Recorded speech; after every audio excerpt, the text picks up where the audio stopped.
Good afternoon and hello, Dr. Darby. Hi. We are here today to talk about the importance of cat spaying and neutering. Dr. Darby, what is cat neutering? So cat neutering actually refers to spaying and neutering pets. And so that is the process of removing their reproductive organs to help with population control. What is spaying a cat then? Spaying a cat is removing the uterus and ovaries out of the pet, and that way we can kind of eliminate a lot of health concerns, and then we'll also get rid of that reproductive potential. How does spaying or neutering a cat impact the health of the well-being of the cat? There's numerous things that can kind of help the health of the pet. One of the things is a reduced risk for a lot of different cancers, specifically ovarian cancer and uterine cancer. The other thing is it reduces the risk of an infection that happens in the uterus as the pets begin to age when they're still left intact, which means when the reproductive organs are still in the pet. So how soon should I bring my cat in to see the veterinarian for them to get spayed or neutered? The average age that we spay and neuter cats is around 6 months of age. You can spay and neuter them at any point in life as long as they're still safe anesthesia candidates. But that's kind of the average age, is from 6 months to a year. What are the medical benefits of spaying or neutering a cat? So the medical benefits, I know we're going to do this. I may make my previous answer the one for medical benefits, Okay. because then like social benefits, I was going to talk about like cats in heat and how they're going to drive you crazy.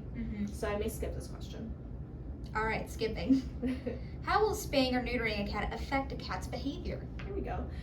So especially spaying a cat, you can see a reduction in some unwanted behaviors.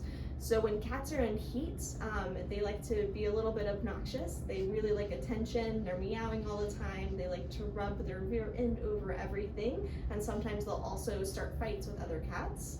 With male cats, you always think of the stereotypical male cat that's spraying on everything, peeing on everything. Male cats have a tendency to want to wander whenever they're intact, and they're still going to start fights with neighborhood cats. All that testosterone makes those changes. What are some possible conditions that can be helped or prevented by spaying or neutering your cat? So we already covered a couple of those, but the main ones that we're going to talk about is some risks of cancers, some risks with uterine infections, and then you also are going to reduce your risk for having an unwanted litter of kittens that usually end up staying in your home. How should I care for my cat before and after spaying and neutering surgery? After spaying and neutering, we usually have around 7 to 10 days post-operatively where you're going to try to keep them as calm as possible so that way they don't rip out any of their sutures.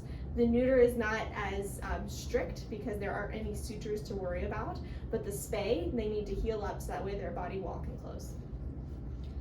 Shouldn't I let my cat have a litter before I spay her? No, that's a common misconception. There's no medical benefits to letting a pet have their own litter prior to being spayed. My cat sprays all over the house. Will neutering help? Neutering should help, but if you wait too long, it becomes a habit. So with male cats, usually if we neuter them before they're about a year and a half to 2 years of age, you should see a reduction in the behavior, usually a month to 2 months after they're neutered, in order for them to get that testosterone out of their system. Will spaying or neutering be painful for my cat? It's not painful. They're under anesthesia for the operation, and we have great pain medicine that we send home and use day of surgery. Will spaying or neutering my cat make them less vocal? It can sometimes change if your cat is going through a heat cycle or if it's a male cat that's sexually mature. A lot of times it will lower the vocal tendencies that you see in your pets. How long is the recovery for after my cat's spay or neutering surgery? It's about 7 to 10 days. Will my cat need pain medication at home after the spay or neutering surgery? Most of the time we do send home pain medicine after the surgery.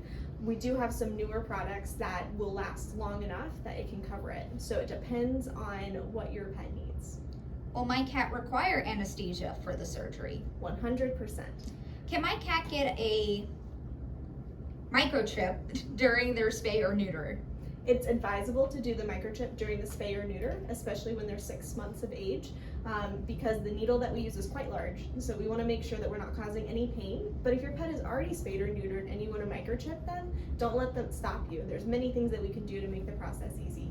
Well, thank you, Dr. Darby. And if you have any questions regarding what involves your cat's spay or neutering, please give us a call. We'd be happy to answer them for you.